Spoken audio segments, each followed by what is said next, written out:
This is going to be an attempt for the September Soap Club Challenge design, and it is a Buffalo Plaid.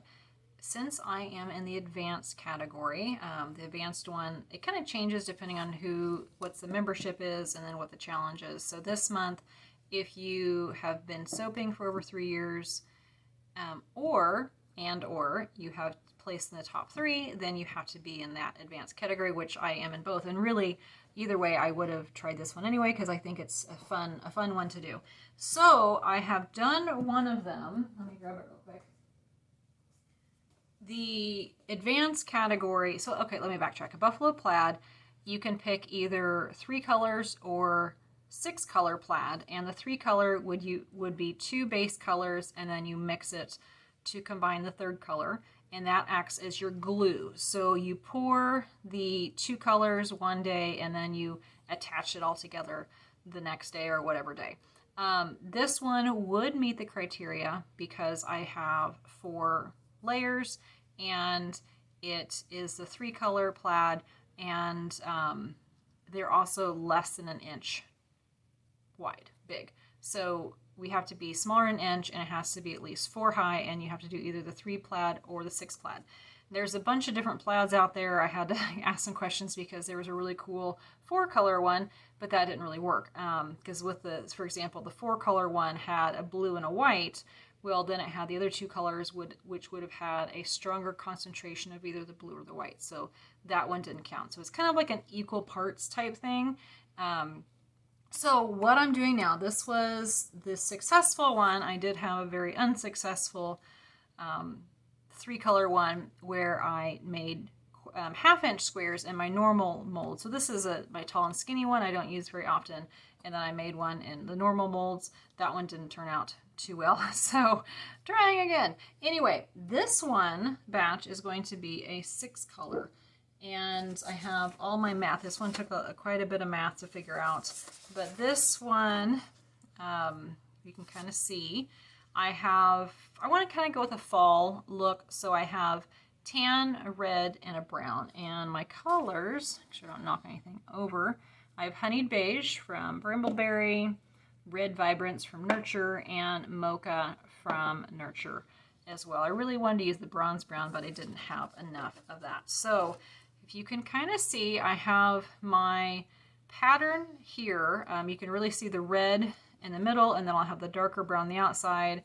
I only have one of the tan in the middle, so I'll be making 2 lobes. So just one of the tan, and then you have the other colors. And this one, just like this design, every other one is going to be a glue color. So today I'm going to be pouring my embeds. So I'm actually going to be pouring 4 of the 6 colors today, and then just 2 of them will be my glue. So I have the brown, the red, and then the tan over here, and then this one is a mix of the tan and the brown. So those, like I said, will be my embeds. Anyway, I'm going to do 5 layers, and you're supposed to have a repeat. So I'm hoping this counts because it will, it's kind of like a flip. So it repeats that way, if that makes sense, and it repeats that way as well.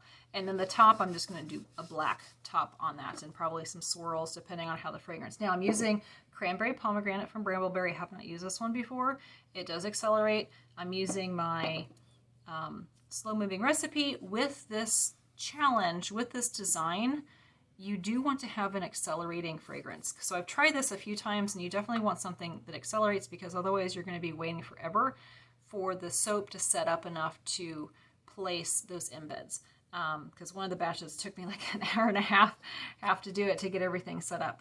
And then the nice thing too is when you have a bunch of accelerating fragrances, when you're doing like just a basic pour, because I'll just be pouring in here to do my layers, it doesn't really matter because I'll get the colors done, quick little stir, get that fragrance incorporated, and then pour it in. So this is a good one to use for some of those naughtier fragrance oils. So, okay, have my math all done. This one will take me a couple days since I don't have to do, well, the pour and the setup will be very similar to just the 3 color on this particular one, since every other one is going to be a glue color. So I think we're ready to go. I have all my notes, all my math is done, lots of fractions in this one, lots of percentages. So let's go ahead and get started. Real quick, I do have these kind of divided out because I've actually used up all my molds.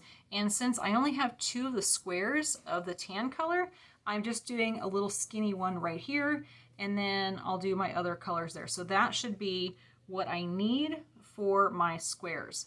One thing that I learned is, well, I figured I'd need to use more soap, a larger recipe than normal. So this loaf would usually be, it's like my 10 bar loaf. And the first batch I made, I did my 24 bar. So for 2 batches, I did my 24 bar recipe for 20 bars, and I barely had enough of some of the colors. So I want to, I went ahead and added additional 10% onto the whole recipe. So I should have plenty of colors in there, and then I'll make another soap with the leftover. So, all right, I think I talked enough. Let's go ahead and get started.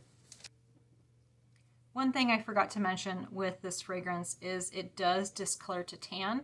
So I will not be using this color in the red, and I'll only be using a little tiny bit on the blends that include the red in it. So I'm going to take that into account when I'm making this.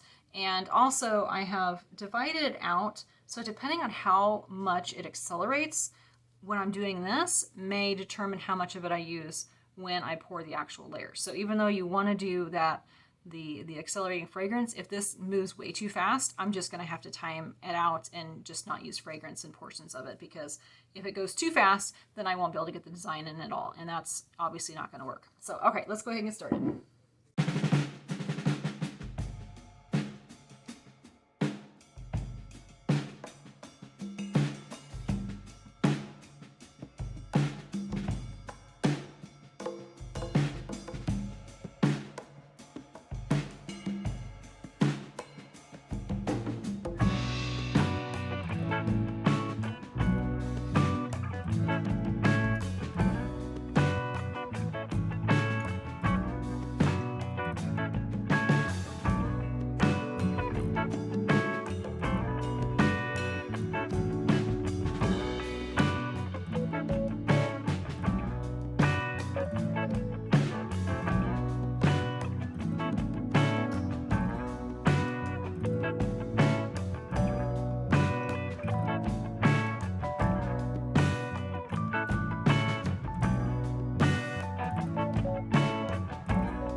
cutting the Cranberry Pomegranate today, and yesterday while I was making the soap, it took a long time between layers. I actually had to stop the video a few times for everything to set up. I read my email, and the Challenge Club, because of the difficulty and having trouble getting repeats of this pattern, the 6 color plaid, they are not doing it anymore. So this is after I'm like, oh, I'm already like making it, and then I already have another one going. So I'm going to be doing them anyway. I can enter them into the bonus category, but that means I have to make another one. So of the 3 color plaid. Anyway, so cutting the Cranberry Pomegranate, these were those, that little mold I was pouring them in, I just cut those into little square bars, so sell those at a discount. I have a little discount basket, it shows. I went ahead and cut off, remember I put in those little 1/4 inch pieces? I went ahead and cut those off. I'll need to trim this again because there's still a little bit of them in there. And I went ahead and painted the top of that with some mica. I thought that would be fun. So hopefully everything, it looks like the colors came through well. Hopefully everything stayed where it was supposed to.